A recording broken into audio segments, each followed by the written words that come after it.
নমস্কার, আমি সুহাস বলছি জাপান থেকে। তো আমি সিউড়ির ছেলে, সিউড়ি বীরভূম ডিস্ট্রিক্টের ছেলে। তো আমি এখানে জাপানে একটা অটোমোবাইল কোম্পানিতে সিনিয়র ম্যানেজার পোস্টে আছি। তো আজ জাপান সম্বন্ধে কিছু কথা আমি আপনাদের সাথে শেয়ার করব। দেখুন, যে কোনো লোক বা যে কোনো মানুষ বা যে কোনো জাতি বা যে কোনো দেশের কিছু ভালো জিনিস থাকবে, কিছু নেগেটিভ জিনিস থাকবে। তো আমরা প্রত্যেকটা মানুষ বা প্রত্যেকটা জাতির মধ্যে ভালো জিনিসগুলোই খোঁজার চেষ্টা করলে মনে হয় ভালো।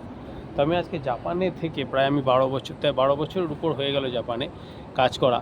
তো আমি আপনাদের সাথে আজকে আমি জাপান থেকে কি শিখেছি, জাপান আমাকে কি শিখিয়েছে, সেই কয়েকটা জিনিস আমি বলবো। 12 বছরের অভিজ্ঞতা তো আর এই ছোটোতে বলা যাবে না। তো জানি না আপনাদের কেমন লাগবে। আমি ভিডিও করি না, তো অনেকে আমাকে বলেছেন। আমার একটা ফার্ম হাউস আছে আমার গ্রামে। যখন করোনা হয় তখন আমি ইন্ডিয়াতে ছিলাম, তো একটা ফার্ম হাউস তৈরি করেছি। তো সেইটা করতে গিয়ে অনেক কিছু অভিজ্ঞতা সঞ্চয় হয়েছে। তো জাপানের যে চিন্তাধারা, যে কাজের যে পরিকাঠামো, বা ধরুন ইন্ডিয়াতে কাজ করার সেই অভিজ্ঞতার পরিপ্রেক্ষিতে আমি কিছু কথা আপনাদের সাথে বলবো। ভালো লাগলে ভালো, এটা আমার নিজস্ব ব্যক্তিগত মতামত। আপনাদের সাথে কিন্তু আমার যে অ্যাগ্রি করতে হবে তার কোনো মানে নেই, তাই না? একটা আমার ব্যক্তিগত মতামত। জাপান কিন্তু একটা সুন্দর দেশ, এটা আমি বলতে পারি। তো কয়েকটা জিনিস আমি আপনাদের সাথে শেয়ার করবো, যে 4টে জিনিস আমি শিখেছি জাপান থেকে। তো প্রথম আসছে ডিসিপ্লিন। আমার মনে হয় জাপান, যেটা আমি দেখেছি, ডিসিপ্লিন মানে শৃঙ্খলা বোধ, নিয়মানুবর্তিতা যেটা আমরা বলি, সেখান থেকে কিন্তু খুবই গুরুত্বপূর্ণ। এখানে কিন্তু প্রত্যেকটা কাজের ক্ষেত্রে, প্রত্যেকটা সেক্টরে ডিসিপ্লিন খুবই গুরুত্বপূর্ণ। ডিসিপ্লিন কথাটা খুবই আমরা ব্যবহার করি, কিন্তু ভালো করে ভেবে দেখবেন আমরা ভারতীয়রা কিন্তু এখনও সেই ডিসিপ্লিনটাকে সেইভাবে রপ্ত করতে পারেনি, তাই না? ডিসিপ্লিনটা মানুষের উন্নতির ক্ষেত্রে অত্যন্ত বড় জরুরি।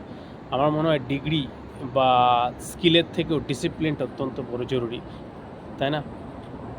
তো এই ডিসিপ্লিনটা আমি জাপানে এসে শিখেছি, যে ডিসিপ্লিন কাকে বলে। যেমন ধরুন, ডিসিপ্লিনের সাথে সময়ানুবর্তিতার একটা বড় সম্পর্ক থাকে। এখানে প্রত্যেকটা বাস, ট্রেন জানেন একদম টাইমলি চলে। মানে কোনো একটা ট্রেন ধরুন বললো যে সেটা ট্রেন 6:45 ছাড়বে, একদম 6:45, ছটা মানে 6:44ও না, 6:46ও না, ভেরি রেয়ার। আর ডিসিপ্লিনটার জন্য কিন্তু জাপানে বুলেট ট্রেন চলছে আজ প্রায় 60-70 বছর ধরে, কোনো বড় অ্যাক্সিডেন্ট নেই, ভাবতে পারেন। অথচ আমাদের ইন্ডিয়াতে দেখুন কত ছোটোখাটো প্রতিনিয়ত পথ দুর্ঘটনা বা অ্যাক্সিডেন্ট হয়েই আছে। এই ডিসিপ্লিন, এদের এখানে প্রত্যেকটা জিনিস এত ডিসিপ্লিনভাবে মেনটেন করা হয়, তাই অ্যাক্সিডেন্ট বলুন বা ডিজাস্টার বলুন, সেটা কিন্তু খুব কম। আমি এখানে যখন সুনামি হয় তখন কিন্তু আমি জাপানে ছিলাম প্রায় 2011 সালে, যে বড় সুনামিটা হয়, তখন আমি দেখেছি যে এত ডিজাস্টারের মধ্যেও মানুষ কীভাবে ডিসিপ্লিন ওয়েতে সব কিছু ম্যানেজ করছে। তাই ডিসিপ্লিনটা কিন্তু এরা প্রথম একদম স্কুল থেকে শেখানো হয়। একটা এক্সাম্পল দিই, যেমন ধরুন স্কুলে না আমাদের ইন্ডিয়ান, একটা জিনিস বলি, আমি কিন্তু ভাববেন না যে কম্পেয়ার করছি ইন্ডিয়ার সাথে জাপানের। আমি যেটা ভালো জিনিস, যেটা আমি মনে হয়েছে ভালো, সেটা আমি বলছি। তো এদের স্কুলগুলোতে না ছোটোবেলা থেকে শেখানো হয় ট্রেনে কি করে চড়বে। যেমন ধরুন ট্রেনের প্রথমে লোক যারা আছে তারা নামবে, আর যারা উঠবে তারা কিন্তু পাশে দাঁড়িয়ে যাবে। আস্তে আস্তে যারা নেমে যাবে, তারপর যারা ওঠা তারা উঠবে, এটা কিন্তু শেখানো হয়। বা ধরুন কারো বাড়িতে গেলে বাচ্চাদেরকে শেখানো হয় যে যতক্ষণ না খেতে তোমাকে অ্যালাউ করা হচ্ছে, তুমি কোনো কিছু প্লেট থেকে পিক আপ করবে না, ম্যানার্স যেটা বলা হয়। আর একটা বড় জিনিস যেটা ডিসিপ্লিনের মধ্যে পড়ে, এদেরকে শেখানো হয়, যেটা হচ্ছে তুমি কিন্তু প্রথমে একজন ভালো নাগরিক হবে। তারপর তুমি কি কাজ করো না করো সেটা তোমার নিজস্ব, কিন্তু তুমি একজন ভালো নাগরিক হতে হবে। তাই দেখবেন জাপানের পাসপোর্ট হোল্ডাররা কিন্তু পৃথিবীতে খুব স্ট্রং। এদের কিন্তু ম্যাক্সিমাম দেশে যেতে কোনো ভিসা লাগে না, দে ক্যান গো। ওকে, এমনি কিন্তু দেয়নি। একটা ঘটনা বলি, ফুটবল একটা ম্যাচ হয়েছিল, আমার ঠিক কোন দেশের সাথে মনে নেই। তো জাপানিজ অডিয়েন্সরা স্টেডিয়ামে ছিল।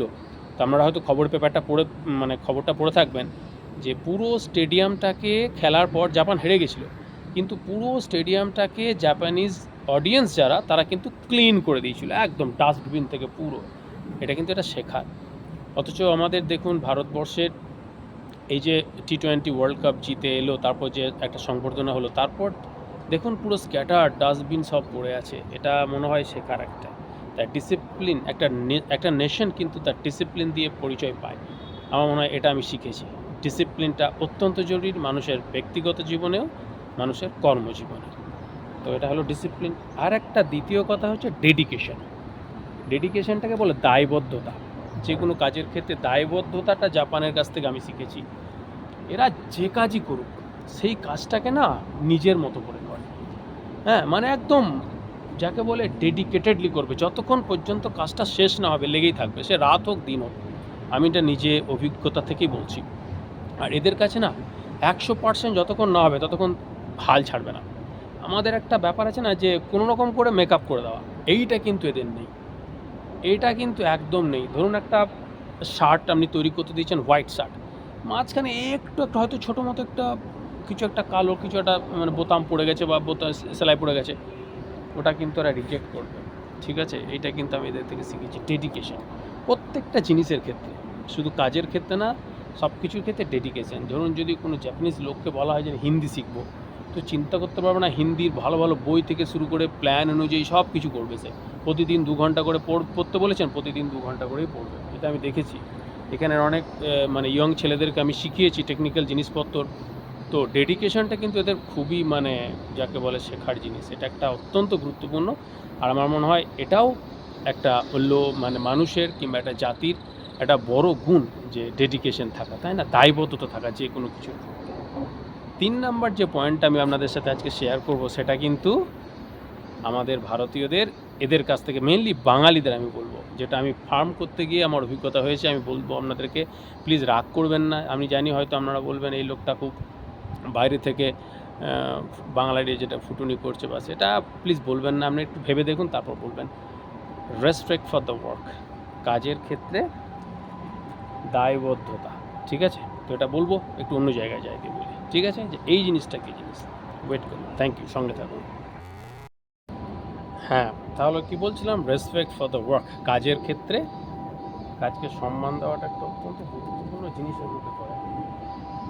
কাজের ক্ষেত্রে যেটা হচ্ছে, আমরা যেটা লক্ষ্য করেছি যে আমরা মেনলি, আমি যেটা লক্ষ্য করেছি আমাদের ভারতীয় বা বাঙালিদের মধ্যে, আমরা কিন্তু সম্মানটা মানুষের কাজের উপর ভিত্তি করে দিই। যেমন ধরুন একজন ডাক্তার, তাকে আমরা প্রফেসর, কলেজ যারা পড়ান তাকে আমরা স্যার বলি, কিন্তু একটা টোটো চালক বা রেস্টুরেন্টে যারা ওয়েটার, তাকে কিন্তু আমরা আপনি সম্বোধন করি না, তাই না, তাকে আমরা তুমি বলি, বা টোটো চালককে বলে এই টোটোওয়ালা। এটা কিন্তু জাপানে নেই।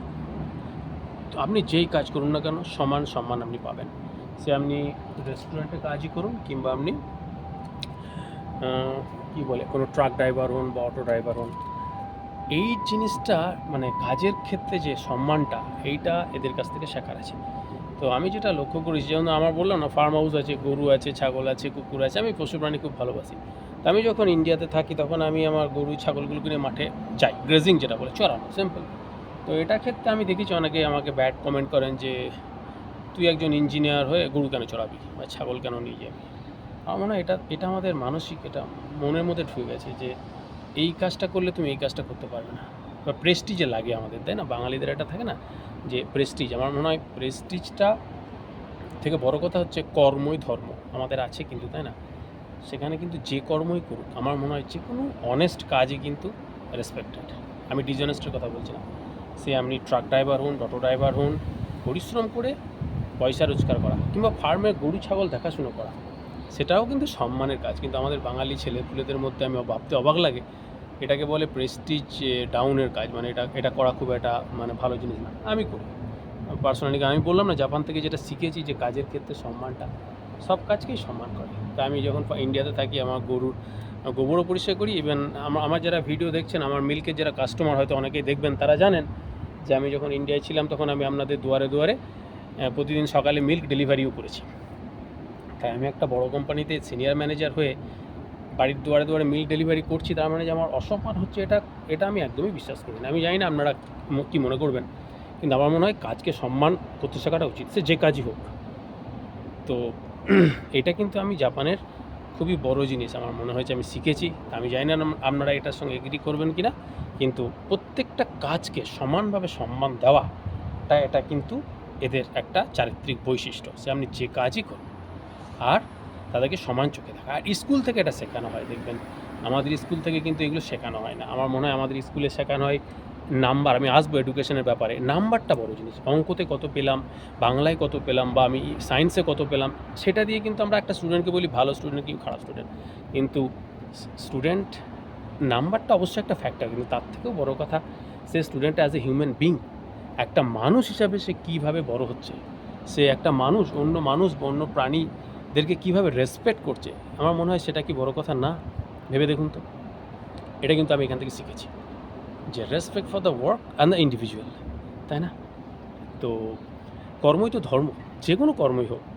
হ্যাঁ, একজন এখানে আমি দেখেছি কলেজের প্রফেসর, টোকিও ইউনিভার্সিটির প্রফেসর, তিনি সকালবেলায় পার্ক পরিষ্কার করছেন, আমার সাথে পরিচয় হয়েছে। তো আমাকে ইংরেজিতে জিজ্ঞেস করলো, তা তুমি কী করো? আমি বললাম, তো আপনি কী করেন? তো বললাম, আমি দিচ্ছি ইউনিফর্ম পরে নোংরাগুলো পরিষ্কার করছি। বলে এখানকার পার্কটা নোংরা হয়ে থাকে, একটু পরিষ্কার করে দিচ্ছি। মানে আপনি কী করতেন? বলে আমি এখন retired professor of Tokyo university, সায়েন্সের। ভাবতে পারেন যে এটার একটা বড় গুণ, তাই না? মানুষের বড় গুণ শেখার আছে। লাস্ট আমি বলবো এডুকেশন আর রিলিজিয়ন। আমার মনে হয় যে মানুষ বা যে জাতি বা যে দেশ ধর্ম বা রিলিজিয়ন নিয়ে বেশি মাতামাতি করে, সেই জাতি বা সেই মানুষ বা সেই দেশের কিন্তু উন্নতি খুব একটা হয় বলে আমার মনে হয় না। জাপান দেখুন, বা যে সমস্ত উন্নতি, মানে যারা উন্নত প্রোগ্রেস নেশন বলুন, তারা দেখবেন প্রত্যেকে ধর্মের জায়গায় থাক না, কিন্তু সেটাকে নিয়ে বেশি মাতামাতি, যেটা আমরা বলি গোঁড়ামি বা মাতামাতি, কিন্তু করে না। আমাদের কিন্তু আজকাল দেখবেন ফেসবুক থেকে শুরু করে মানুষ যেন ধর্মীয় ব্যাপারটা নিয়ে বেশি আজকালকার দিনে, মানে কি বলে, মাথা ব্যথার কারণ হয়ে দাঁড়িয়েছে, যে তুমি কি ধর্মের লোক, কি ধর্মাচরণ করো।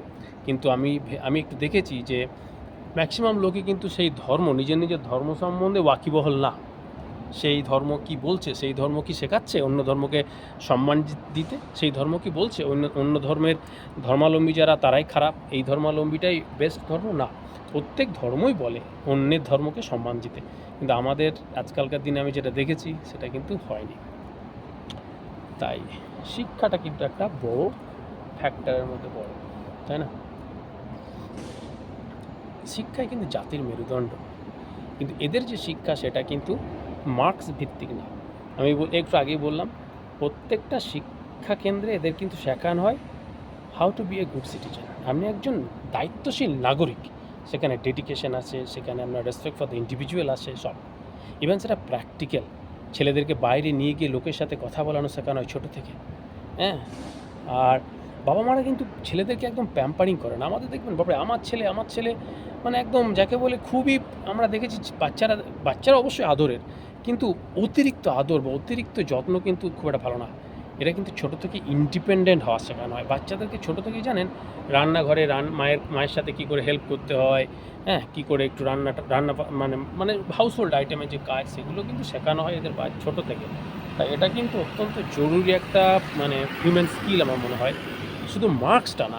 আমি দেখেছি আমি যখন কোনো ইংলিশ মিডিয়াম স্কুলে গেছিলাম একটা প্যারেন্ট টিচার মিটিংয়ে, আমি স্কুলের নাম বলবো না, আমি অবাক হয়ে গেছি যে পেরেন্টসরা টিচারদেরকে জিজ্ঞেস করছে শুধু আমার 96 বা 85টা কেন হলো, কেন 15 নম্বর কোথায় কাটা গেল। মার্কস ওরিয়েন্টেড মেন্টালিটি, আমার মনে হয় এটা খুব একটা ঠিক না। একজনও পেরেন্টস জিজ্ঞেস করলে না আমার স্টুডেন্ট, মানে আমার ছাত্র বা আমার ছেলেমেয়েরা অন্য স্টুডেন্ট বা টিচার বা আমার স্কুলের যারা সাপোর্টিং স্টাফ, ড্রাইভার বলুন, ক্লিনিক, তাদের সাথে কীরকম ব্যবহার করছে, তাদের সাথে ইন্টারাকশানটা কীরকম, সম্মানজনক করছে, তাদেরকে কি ইগনোর করছে। এইটা কিন্তু আমি দেখবেন প্যারেন্টস টিচার মিটিংয়ে খুব কম প্যারেন্টস জিজ্ঞেস করে যে আমার ছেলে বা আমার মেয়েরা আপনাদের সাথে কেমন ব্যবহার করে, অন্য ছেলেদের সাথে কেমন ব্যবহার করে। এটা গেল রেসপেক্ট ফর দ্য ইন্ডিভিজুয়াল। তো এইটা শিক্ষাটা কিন্তু এদের এখানে শেখানো হয়। আমি নিজে দেখেছি, আমি যখন জাপানের ফুকুশিমাতে যখন ভূমিকম্পতে যখন হলো, আমি বিভিন্ন স্কুলে গেছিলাম, ভিজিট করেছি। তো সেখানে গিয়ে দেখেছিলাম আর টিচার আর স্টুডেন্টদের মধ্যে রিলেশনটা একটু দারুণ, হ্যাঁ, অবাক। তো সেটা আমার ভালো লেগেছে যে মার্কস ভিত্তিক না, কিন্তু যে আমার ছেলে 85% পেয়েছে, 95% পেয়েছে, আমার ছেলে ফার্স্ট হয়েছে, that means is really an intelligent good boy. আর যে পায়নি, না, কেন, যে পায়নি সে তো ফুটবল খেলাতেও ভালো হতে পারে, সে তো চেস খেলাতেও ভালো হতে পারে, তাই না? সে তো ক্রিকেটেও ভালো হতে পারে। ভগবান তো সবাইকে যে ইন্টেলিজেন্ট করবে তার তো কোনো মানে নেই, তাই না? বিভিন্ন দিকে বিভিন্ন জনের প্রতিভা থাকতেই পারে, তো সেটাকে কিন্তু আমরা ইগনোর করি। স্কুলগুলোতে কিন্তু এই মার্কস ভিত্তিক জিনিসটা করে দেওয়াতে, মার্কসটা ইম্পর্টেন্ট, আমি বলছি না মার্কসটা ইগনোর করুন, কিন্তু তার থেকেও বড় ইম্পর্টেন্ট একটা স্টুডেন্ট, একটা ছাত্র কীভাবে একটা ভালো নাগরিক হয়ে উঠবে, সেই শিক্ষাটা কিন্তু আমার মনে হয় স্কুলের, আমাদের প্রত্যেকটা স্কুলে দেওয়া উচিত। তার জন্য কিন্তু স্কুল থেকে বেরোতে হবে, ছেলেদেরকে নিয়ে যেতে হবে। একজন টোটো যে ড্রাইভার, তাকে আঙ্কেল কী করে তাকে টোটোকে ডাকবো, সেটা কিন্তু শেখাতে হবে। এটা কিন্তু শেখানো হয় এদেরকে, যে কী করে তোমার বাড়িতে গেস্ট এলে তাকে কী করে তুমি মানে অ্যাপ্রোচ করবে, কি বলবে কি বলবে না। এই কয়েকটা জিনিস আমার মনে হয় জাপান থেকে আমি শিখেছি। তো আমি জানি না, আমি বারবার বলছি এটা আমার ব্যক্তিগত অভিমত, আপনারা আমার সাথে একমত নাও হতে পারেন, হতেও পারেন, তাই না? আর এটা আমার মনে, অনেকে মানে প্রশ্ন করেন যে আপনি এতদিন জাপানে আছেন, এই ফার্ম করছেন, এই মানে অনেকের প্রশ্ন আসে। তো সেই জন্য আমার বলার যে জাপান থেকে কিন্তু অনেক কিছু আমি শিখেছি। তা আবার 4টে জিনিস আমি একটু রিপিট করি: ডিসিপ্লিন, শৃঙ্খলা পরায়ণ বা আপনার নিয়মানুবর্তিতা, ডেডিকেশন, দায়বদ্ধতা, যে কোনো কাজের ক্ষেত্রে দায়বদ্ধতা, রেসপেক্ট ফর দ্য ওয়ার্ক, মানে হচ্ছে কাজ, যে কোনো কাজ, কোনো কাজই ছোটো না, সৎ পথে যে কোনো কাজ, বাড়িতে বসে থেকে প্রেস্টিজ নিয়ে যে আমি এই কাজটা করবো না, এটা ছোটো কাজ দিয়ে আমি কিন্তু ইনকাম করছি না। জানেন, ইনকাম না করা, একটা ইয়ং ছেলে যদি ইনকাম না করে, সেটা দেশের পক্ষে ক্ষতি। আমি দেখিনি কোনো দিন, আমাদের বাঙালিদের মধ্যে দেখেছি প্রচুর বেকার ছেলে বসে আছে, কিন্তু তাদেরকে যদি বলা হয় এটা করো, তারা কিন্তু বলবে না, এটা আমি করবো না, এটা আমার প্রেস্টিজে লাগবে। এটা কিন্তু ভারতবর্ষের অন্য রাজ্যে আমি কিন্তু খুব একটা দেখিনি। আমি জানি হয়তো এটাকে অনেকে মাইন্ড করবেন, কিন্তু এটা সত্যি কথা যে প্রেস্টিজ আপনার কখনোই ক্ষুণ্ণ হবে না যদি কোনো আপনি সৎ পথে যে কোনো কাজই করুন, সে আপনি টোটো চালান বা ডাক্তারি করুন বা প্রফেসরি করুন, কাজ ইজ কাজ, তাই না? রেসপেক্ট ফর দ্য ওয়ার্ক, একটু আগে বললাম। আর একটা হচ্ছে শিক্ষা, শিক্ষা একটি জাতির মেরুদণ্ড, এটা আমরা অনেক আগেই পড়েছি। তো এখানেও দেখেছি যে কী করে একটা শিক্ষা, এডুকেশন একজন ভালো নাগরিক করতে সাহায্য করে। তো এটা আমার বক্তব্য ছিল, একটু বললাম আপনাদেরকে জাপান সম্বন্ধে। অনেক পরে যদি সময় পাই জাপানটা দেখাবো, সুন্দর দেশ। আমি আপনাদেরকে অনুরোধ করব, যারা সিউড়ি শহরের বাসিন্দা বা যারা একটু ঘুরতে ভালোবাসেন বিদেশে, প্লিজ জাপান আসুন, অ্যাটলিস্ট 1 সপ্তাহের জন্য আসুন। আমি জানি ল্যাঙ্গুয়েজ একটা সমস্যা, জাপানিজ ল্যাঙ্গুয়েজ একটা সমস্যা, তো তবে এটা অনেকটা এখন ওভারকাম হয়ে গেছে, সব জায়গাতে ইংলিশ চলে এসছে। তো জাপান কিন্তু খুব সুন্দর একটা দেশ, ঘোরার জন্য অত্যন্ত ভালো। এখানে ডিজনিল্যান্ড আছে, প্রচুর ঘোরার জায়গা আছে। আমি জানি অনেক এখন ইন্ডিয়াতে বেশিরভাগ ইউরোপ যান, সুইজারল্যান্ড আপনারা বলেন, আপনারা সিঙ্গাপুর যান, সুইজারল্যান্ড বা ইউরোপ কান্ট্রি ঘোরেন। আমি বলবো একবার, এশিয়ার মধ্যেই তো দেশ এটা, একবার ঘুরে যান জাপান। অনেক সস্তা অন্য ইউরোপিয়ান কান্ট্রিগুলোর থেকে। দিল্লি থেকে ডাইরেক্ট ফ্লাইট 6 ঘন্টার, তাই না? তো আবার বলছি, আমি সিউড়ির ছেলে, আমি আমার দেশকে অত্যন্ত ভালোবাসি। তো কোনো মানে কম্পেয়ার করার কোনো উদ্দেশ্য আমার না। আমার উদ্দেশ্য একটাই যে আমি এখানে প্রায় 12 বছর কাজ করেছি, তো কী শিখেছি, তো এই 4টে জিনিস আমি আপনাদের সাথে শেয়ার করলাম। তো আমি আবারও বলছি, হয়তো অনেকে বলবেন যে না, আপনার কথার সাথে আপনি একমত না হতেই পারেন। প্রত্যেকটা মানুষের ব্যক্তিগত মতামত থাকতেই পারে। আমি সেটাকে সম্মান করেই বলছি যে আমি যেগুলো আমার ব্যক্তিগত অভিজ্ঞতা সঞ্চয় করেছি এদের সাথে কাজ করা কিন্তু কঠিন। এরা বললাম না, প্রচুর ডেডিকেশান। 100-র মধ্যে 100 যতক্ষণ না হবে আপনাকে ছাড়বে না। 99.5 হয়ে গেল, 0.5 বলেন, আরে ঠিক আছে ছেড়ে দে, হয়ে গেছে, না হবে না। তাই এদের সাথে কাজ করা কিন্তু খুব টাফ আমি বলবো, বাট 12 বছর কাজ করেছি তো ভালো লাগা তো একটা থেকেই থাকে। তো এই হলো আজকে আমার অভিজ্ঞতা জাপানের। হ্যাঁ, তো ভালো থাকবেন সকলে, নমস্কার।